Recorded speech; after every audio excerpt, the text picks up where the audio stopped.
Bonjour Michel. Donc, Du fil à retordre vient de paraître aux éditions Joël Lespeld. C'est ton second livre après ce que Majella n'aimait pas, qui a été publié il y a 2 ans. Donc entre ces deux romans, il y a des parallèles. L'action se situe dans la même petite ville d'Irlande du Nord, près de la frontière. Et là, ça se passe environ 10 ans plus tôt que le précédent roman. Et cette fois, donc, au lieu de suivre une seule héroïne, on a les 3 mousquetaires. Oui. Qui vont bientôt être rejointes par une quatrième en quelque sorte. Donc le pitch. C'est l'histoire de 3 filles de 18 ans qui terminent le lycée et qui s'apprêtent à quitter leur bled pourri pour partir faire leurs études au loin. Et pendant l'été, pour se faire de l'argent, elles vont travailler dans une usine qui fabrique des chemises. Voilà. Donc ma première question, c'est comment ont émergé les personnages des filles, donc Maeve, Ethan, Caroline et Fidelma. Est-ce que, comme pour Majella, tu les avais en tête depuis longtemps et comment se sont construits les personnages? Oh, wow. Les 3 mousquetaires, c'est ça? Oui. J'adore ça. C'est une bonne description de 3 filles. Mais je te réponds à la question. C'est une grande histoire, une histoire un peu bizarre, parce que comme Maeve, je travaillais dans une usine pour une été. Mais ce n'est pas le même été. Je travaillais dans une usine dans c'est 1995. C'est l'année après le feu. Mais mon expérience n'était pas loin de celle de mai. Je travaillais avec les protestants pour la première fois. Je attends mes résultats de mes examens. Oui, les résultats, Oui. J'ai un patron un peu chelou.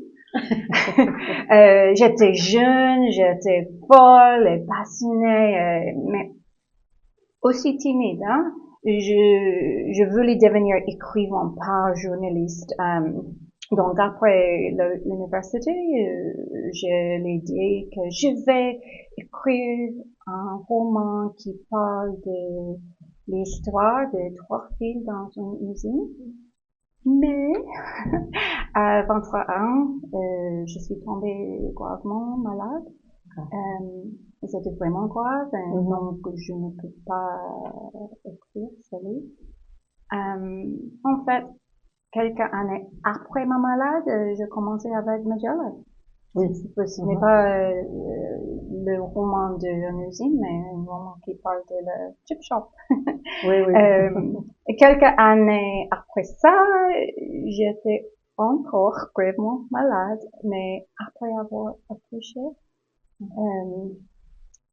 je me souviens que sur le lit dans l'hôpital, presque morte avec beaucoup de médecins dans l'urgence. Et j'étais vraiment furieuse. J'étais furieuse de ne pas avoir écrit mon livre sur l'usine. Et après ça, quand je suis sortie de l'hôpital, je l'ai commencé. Et c'est intéressant parce que après l'hôpital, c'est la voix de Maeve est arrivée dans ma tête. Elle est furieuse, intelligente, mais sans peur.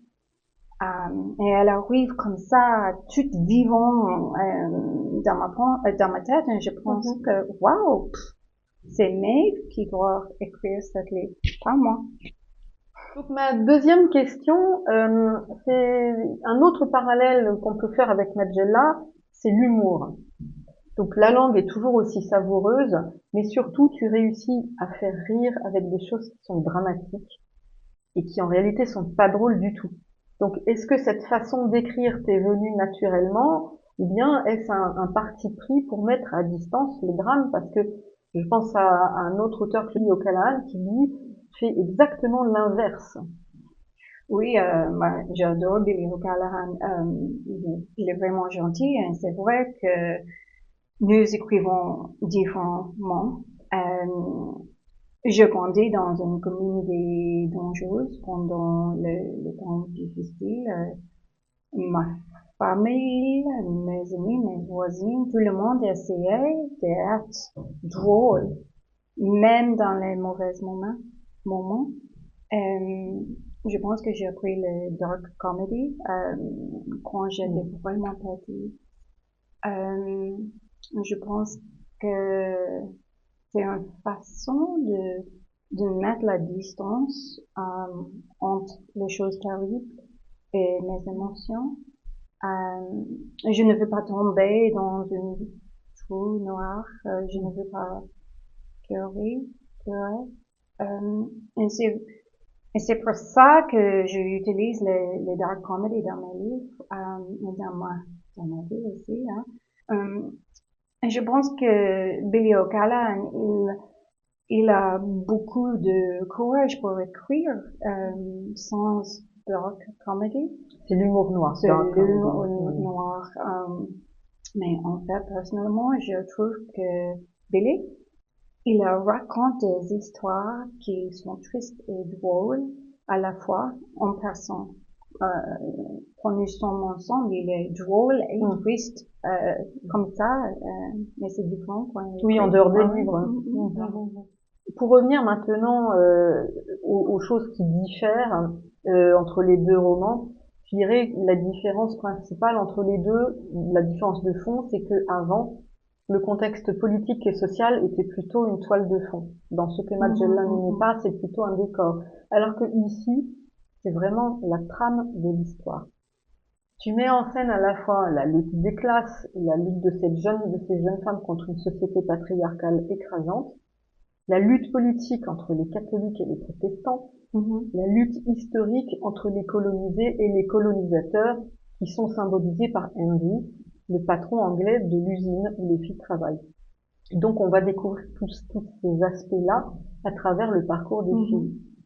Est-ce que tu as écrit un roman politique au sens large? Oui. C'est vrai que dans Ce que Magellan n'aimait pas, les héroïnes ne voulaient pas parler de l'histoire, de politique ou du passé. Hein. C'est fini, c'est comme une cheval. Oui, des œillères. Ouais, oui, c'est ça. Parce que ça se passe 10 ans plus tard. Oui, quand la paix est revenue. Mais dans du fil à retrouver, il m'avait vraiment différent, une différente personnalité. Elle veut parler de politique, du sexisme, des injustices, donc c'est mais pas moi qui a écrit un roman politique. C'était vraiment intéressant de rester dans la tête de une jeune femme intelligente qui examine le monde. Elle veut du changement et elle pense que elle peut apporter du changement. C'est inspirant, mais elle a courage. Moi, je suis un peu timide. Je peux faire ça dans mon livre, mais c'est un caractère. Alors, ce que tu dis, justement, ça me fait rebondir sur ma question suivante. C'est qu'une autre différence énorme entre les deux romans, c'est le déterminisme. Parce que ici, les filles, donc, sont complètement prisonnières d'une société qui les écrase, sauf Eve, grâce à l'argent et le statut de ses parents. Néanmoins, elles vont partir, elles vont se libérer, alors que dans Ce que Magellan n'aimait pas, donc, société post-Troubles, la paix est revenue, donc moins dure, on a l'impression qu'elle est encore plus prisonnière. Et surtout, je vais pas raconter la fin, mais le roman se termine d'une manière totalement inattendue, qui justement va à l'encontre du déterminisme. Ok, pour moi c'est une question de caractère et d'âge, ok.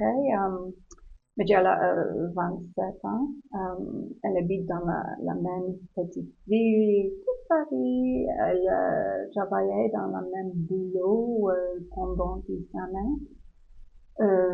Elle est comme Fidelma dans Du fil à retordre, une femme sans soutien, sans argent, qui est vraiment coincée dans sa petite ville.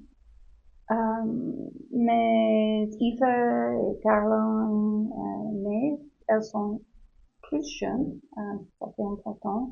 Elles ont bien travaillé à l'école, elles ont l'espoir, les espoirs que leurs résultats vont être bons. Oui, qu'elles vont avoir leur bac. Oui, elles pensent que le chat est possible. Est-ce que s'échapper, ouais. Mais ce n'est pas certain. Hein. Il y a beaucoup de choses contre les filles, les troubles, les paramilitaires, les policiers, le patron, Andy, et les autres. Mais elles se battent contre tout le monde pour leur rêve. Hein. C'est courageux, c'est extraordinaire. J'espère que ça peut inspirer mes lecteurs français. Ben, j'espère aussi. Et merci aussi, Caroline, pour choisir mon deuxième roman. C'était un bonheur à traduire. Non, c'était... Maintenant, je peux lire en français. Oui. Je commence à lire mon livre, mon roman en français. Et ça c'est pour moi un grand plaisir aussi. Oh, bah, c'est moi qui te remercie. Oui, maintenant, je peux parler en plus bien en français. Ah, bravo. Mais oui, c'est super. Merci beaucoup, Michel. Merci à toi aussi, Caroline.